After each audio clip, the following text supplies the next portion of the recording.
Morning. আজকে ট্রিপের last day. আজকে আমাদের ফ্লাইট ব্যাক টু কলকাতা। জোয়াইতেই আজকে সকালবেলা। এখন অবধি জানি না কী প্ল্যান হবে। ড্রাইভারের সাথে কিছু কথা চলছে কোন রুটে যাওয়া যায়, কারণ মোটামুটি আমাদের যা যা আইটেনারিতে ছিল সেগুলো হয়ে গেছে। তো আজকে দেখি একটা দুটো যদি অন দ্য ওয়ে ব্যাক যদি কিছু করে গুয়াহাটি পৌঁছানো যায়। বাকি জোয়াইয়ের এই জায়গাটা সত্যিই সুন্দর, এয়ারবিএনবিটা রিয়েলি ভালো।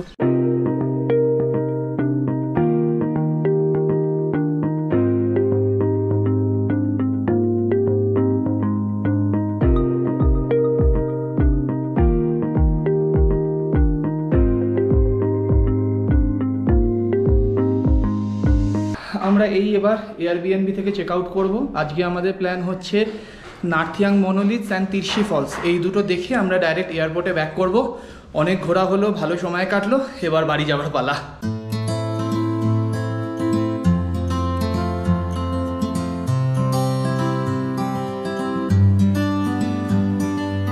আমরা এখন তিরশি ফলসের দিকে যাচ্ছি।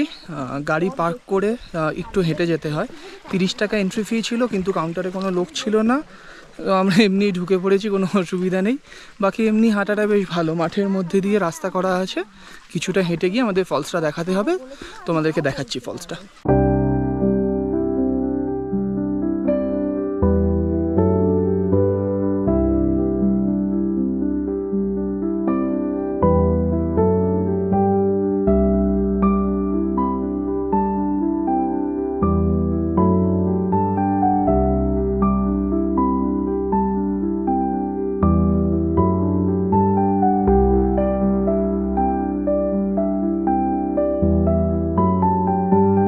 অল ইন অল বেশ ভালোই লাগলো। বেশ কিছুটা নেমে যেতে হচ্ছে, কিন্তু ঝর্ণার ভিউ বেশ ভালো পেয়েছি। এবার আমাদের গন্তব্যস্থল নার্থিয়াং মনোলিথস। গুগলে যেটুকু ছবি দেখেছি আমার জায়গাটা বেশ ইন্টারেস্টিং লেগেছে। সামনে গেলে বোঝা যাবে কেমন, কতটা সুন্দর।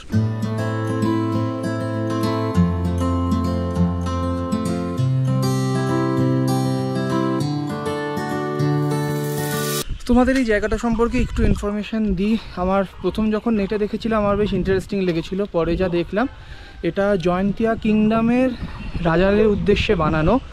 ওল্ড কিং বলে পেয়েছি আমি মেঘালয় ট্যুরিজমের সাইটেও যা দেখলাম।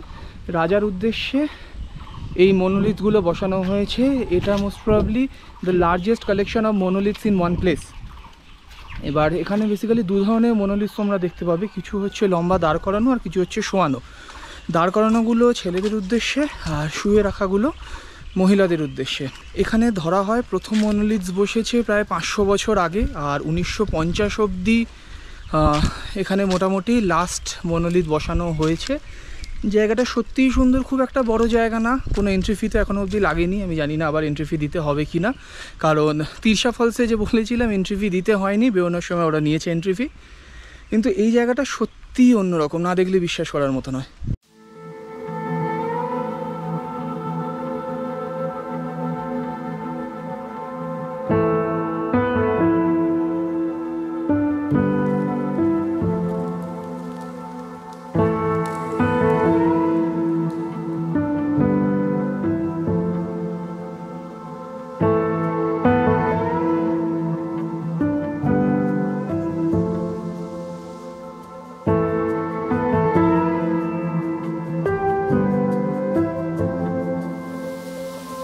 জায়গাটা বেশ অন্যরকম, সত্যিই ভালো লাগলো। একটা আলাদা রকম ফিলিং, একটা হিস্ট্রি রিচ। মেঘালয় বলতে সবার আগে যেটা মাথায় আসে লোকের ফলস আর রুট ব্রিজ।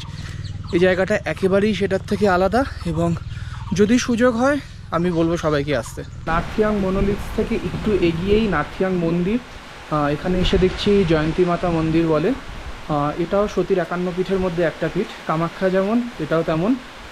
বেশ ফাঁকা ফাঁকা, পাহাড়ের ওপরে একটা মন্দির। রাস্তা সরু, কিন্তু গাড়ি আসছে, তাতে কোনো অসুবিধা নেই।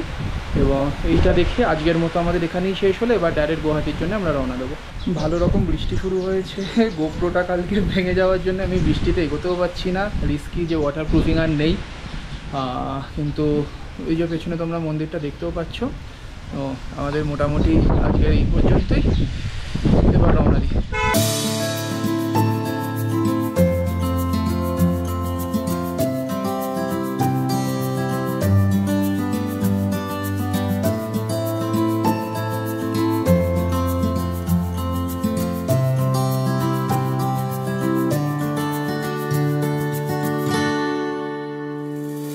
আমরা এই গুয়াহাটি এয়ারপোর্টে এসে ঢুকলাম। মাঝ রাস্তায় প্রচণ্ড বৃষ্টি ছিল, এক জায়গায় দাঁড়িয়ে ধাবাতে একটু লাঞ্চ ফাঞ্চ করে নিয়েছি।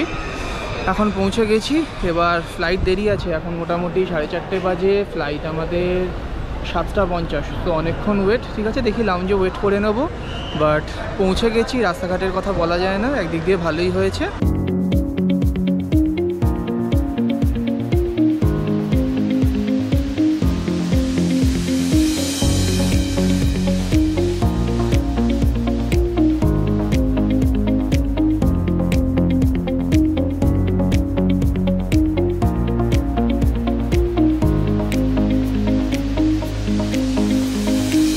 আমরা এই কলকাতায় ল্যান্ড করলাম, এবার লাগেজ নিয়ে বাড়ি যাওয়ার পালা, কাল থেকে আবার দৈনন্দিন জীবনে ফেরার পালা।